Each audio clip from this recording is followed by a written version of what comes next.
एक नई वीडियो के साथ आज मैं फिर हाजिर हूं, आपका होस्ट और दोस्त विक्रांत जोशी। आपका स्वागत करता हूं मेरे बी मास्टर में। इसमें हम लेके आते हैं वर्ल्ड अफेयर्स और डिफेंस की दिन भर की टॉप खबरें। तो चलिए जान लेते हैं। अपनी सबसे पहली खबर की बात करेंगे तो भारतीय नेवी की तरफ से निकलकर सामने आ रही खबर, भारतीय नेवी को कुछ मिसाइलों की आवश्यकता है जो कि क्लब मिसाइल कहलाती हैं, जो कि हम रशिया से लेने वाले हैं, और हार्पून मिसाइल की भी एक किट लेने वाले हैं। दोनों चीजों पे हम लोग डिस्कशन करेंगे। सबसे पहले हम लोग बात करते हैं क्लब मिसाइल की। इसका इस्तेमाल भारतीय नौसेना करती है, अपनी सबमरीन में भी करती है और अपने फ्रिगेट्स में भी करती है। ये एक एंटीशिप मिसाइल है जिसकी मारक क्षमता लगभग 300 किलोमीटर की होती है और ये एक सबसोनिक मिसाइल है।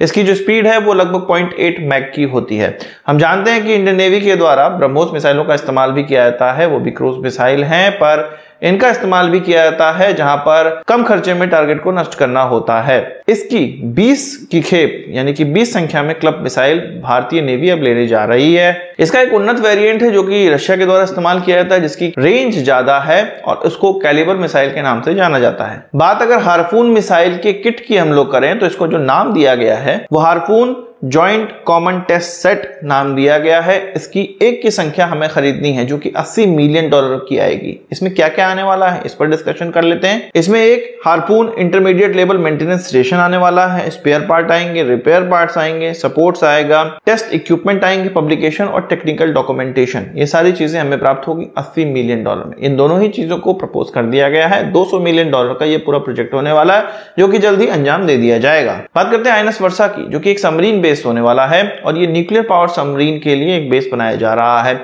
असल में विशाखापट्टनम से लगभग 50 किलोमीटर की दूरी पे एक रामबिली जगह है, वहां पर पहाड़ों को काट के एक सबमरीन स्टेशन बनाया जा रहा है, सबमरीन बेस बनाया जा रहा है, जहां पे हमारे अरिहंत क्लास के सबमरीन या और दूसरे न्यूक्लियर पावर सबमरीन रखे जाएंगे, उनको सुरक्षित रखा जाएगा। हम जानते हैं कि अरिहंत क्लास के सबमरीन के कारण ही हमें न्यूक्लियर ट्रायड प्राप्त हुआ है, यानी कि हम अब छुपकर सी के अंदर से भी न्यूक्लियर बम लॉन्च कर सकते हैं, न्यूक्लियर मिसाइल लॉन्च कर सकते हैं। तो इस कैपेबिलिटी को बनाए रखने के लिए अपने सबमरीन की सुरक्षा बहुत आवश्यक है।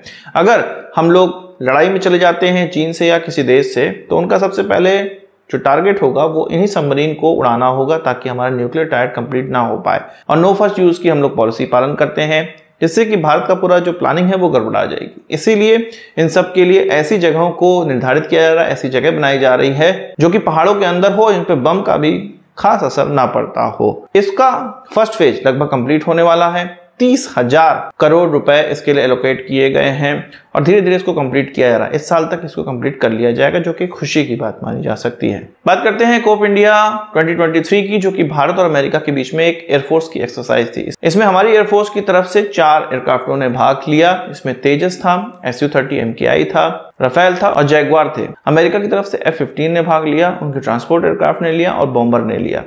इसमें यह कहा जा रहा है कि अमेरिका की तरफ से F-15 को हमारे लिए प्रोजेक्ट किया गया है।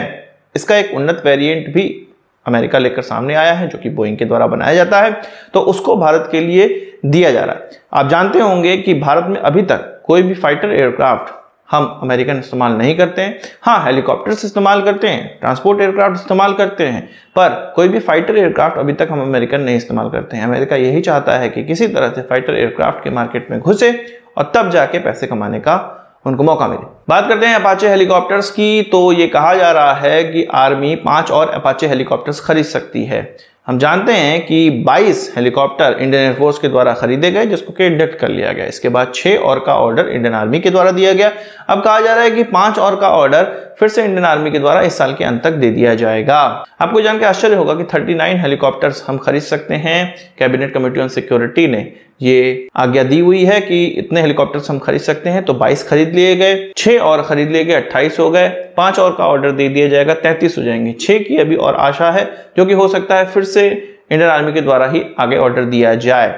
ये जो 5 का और ऑर्डर दिया जाएगा, वो जो 6 का ऑर्डर दिया गया है उसी प्राइस में हमें प्राप्त होगा। इसीलिए तो इसका ऑर्डर दिया गया है, क्योंकि इस तरह का प्राइस प्रोटेक्शन हमें प्राप्त हो रहा है। आपको क्या लगता है कि हमें और अपाचे हेलीकॉप्टर्स खरीदने चाहिए? कमेंट बॉक्स में बताइएगा। हमारे पास लाइट कॉम्बैट हेलीकॉप्टर का भी ऑप्शन है, जिसका कि बहुत ज्यादा ऑर्डर भारत के द्वारा नहीं दिया जा रहा है। बात करते हैं भारत और चीन के रिश्तों की। आपको पता है कि LAC पे जो विवाद है उसको अब 3 साल लगभग कंप्लीट होने वाले हैं। 18वीं मिलिट्री लेवल टॉक 2 दिन पहले हुई। इसका आउटकम भी निकल कर आ रहा है। एक तरह से कहें तो कोई आउटकम निकल कर नहीं आया है। इसमें दोनों ही देशों की तरफ से वक्तव्य निकल कर ये आया कि अच्छी बातचीत हुई है, ये बातचीत और आगे जारी रहेगी, शांति मेंटेन करनी है और जो मीटिंगों में निकलकर सामने आ रहा है उसी पर रहकर इस चीज को सॉल्व करना है। यही बस सारी चीजें निकल कर आई, कोई ठोस चीज निकल कर नहीं आई है। तो डिस्कशन किस बात का करना अब इस पर। बात करते हैं टर्की के हुर्जेट की, जो कि एक तरह से तेजस टाइप का ही एयरक्राफ्ट है, पर उससे थोड़ा लोअर दर्जे का एयरक्राफ्ट है। अभी तक कुछ दिनों पहले तक लगभग 3-4 महीनों तक ये ड्राइंग बोर्ड्स पर ही था। अब इसने अपनी पहली उड़ान भी भर ली है। चीन टर्की की इस प्रकार की तरक्की देख के बड़ा आश्चर्य होता है। उन्होंने अपनी डिफेंस इंडस्ट्री को इतना आगे कर लिया है कि वो बस 1 साल के अंदर ही किसी एयरक्राफ्ट को डिजाइन करके उसको उड़ा सकते हैं। जहां हम लोगों ने तेजस को लगभग 23 से 30 साल में डेवलप किया, या आप कह सकते हैं कि पहले रुक गया प्रोग्राम और अब जाके उसमें तेजी आई है, तो जाके वो डेवलप हो रहा है और उसका इंडक्शन हो रहा है। वहीं टर्की के द्वारा एक ऐसा एयरक्राफ्ट जो कि अभी 4-5 महीनों तक 3 महीनों तक ड्राइंग बोर्ड्स पर ही था, अब उसकी पहली उड़ान देखकर ये लगता है कि कितनी तेजी से उनकी मेटलर्जी इंडस्ट्री काम कर रही है, उनकी डिजाइन इंडस्ट्री काम कर रही है, मैन्युफैक्चरिंग इंडस्ट्री काम कर रही है। साथ ही साथ उनका जो इंजन का कॉपरेशन है वो भी कितना अच्छा है कि तुरंत उनको इंजन प्राप्त हो जाते हैं और उनको बिल्कुल क्लियर है कि कौन सा इंजन इस्तेमाल करना है। हालांकि ये जो एयरक्राफ्ट है उसको ट्रेनर एयरक्राफ्ट की तरफ डेवलप किया जा रहा है या एक्रोबैटिक्स में इस्तेमाल वो लोग करेंगे, पर बात यहाँ पर यह है कि ट्रेनर एयरक्राफ्ट डेवलप करने में भी भारत को कितने साल लग गए। अभी भी अगर भारत कोई नया ट्रेनर एयरक्राफ्ट डेवलप करने का प्रयास भी करेगा तो उसके लिए पहले फंड एलोकेशन करना है, फिर उसके डिजाइन में समय लगेगा, फिर उसके लिए मेटलर्जी में समय लगेगा और उसका जो फ्यूजलाज बनाना है उन सब चीजों में उसकी मैन्युफैक्चरिंग में समय लग जाएगा। फिर हम लोग डिसाइड नहीं कर पाएंगे कौन सा इंजन इस्तेमाल करें, फिर उसके ट्रायल में बहुत ढेर सारा समय लगेगा, उसकी पहली उड़ान में बहुत ढेर सारा समय लगेगा। तो इस प्रकार की स्थिति भारत की है और हम सोचते हैं कि हम यूरोपियन कंट्री की बराबरी कर लेंगे। हम 50 सालों में भी बराबरी नहीं कर पाएंगे जब हम टर्की की बराबरी नहीं कर पा रहे हैं, जो कि डिफेंस इंडस्ट्री में नया नवेला है और बहुत तेजी से आगे बढ़ रहा है। हाँ, हम ये मानते हैं कि वो नाटो का भी सदस्य है और बहुत सी टेक्नोलॉजी या बहुत से एयरक्राफ्ट उनको इस तरह के प्राप्त हुए हैं, उन्नत एयरक्राफ्ट, पर फिर भी एक सोच होती है, एक टारगेट होता है, उसको कंप्लीट करने का जो जज्बा है, उसके लिए पैसा देना है, वो भी मायने रखता है। बात कर लेते हैं पाकिस्तान की। पाकिस्तान के आर्मी चीफ फिर से चीन पहुंच गए हैं। जब से आर्मी चीफ वो बने हैं आसिफ मुनीर, तब से उनकी ये 4थी विदेश यात्रा हो गई और हर जगह जाके उनको पैसे ही मांगने हैं। वो यूएई जा चुके हैं, सऊदी अरेबिया जा चुके हैं, यूके जा चुके हैं, अब जाके चीन पहुंच गए हैं 4 दिन की यात्रा पे। और होगा क्या वहां पे भी पैसे मांगने के लिए गए हैं। आज की इस वीडियो के लिए बस इतना ही। आशा करता हूं वीडियो पसंद आया होगा। आपको एक बड़ा थम्स अप जरूर देंगे। इस वीडियो से मुझे सवाल सुझाव हो कमेंट बॉक्स में जरूर लाइएगा और यदि आपने हमारा चैनल सब्सक्राइब नहीं किया उसे भी कर लीजिए, क्योंकि हम इस प्रकार की वीडियो लाते रहते हैं। नमस्कार, थैंक यू, जय हिंद।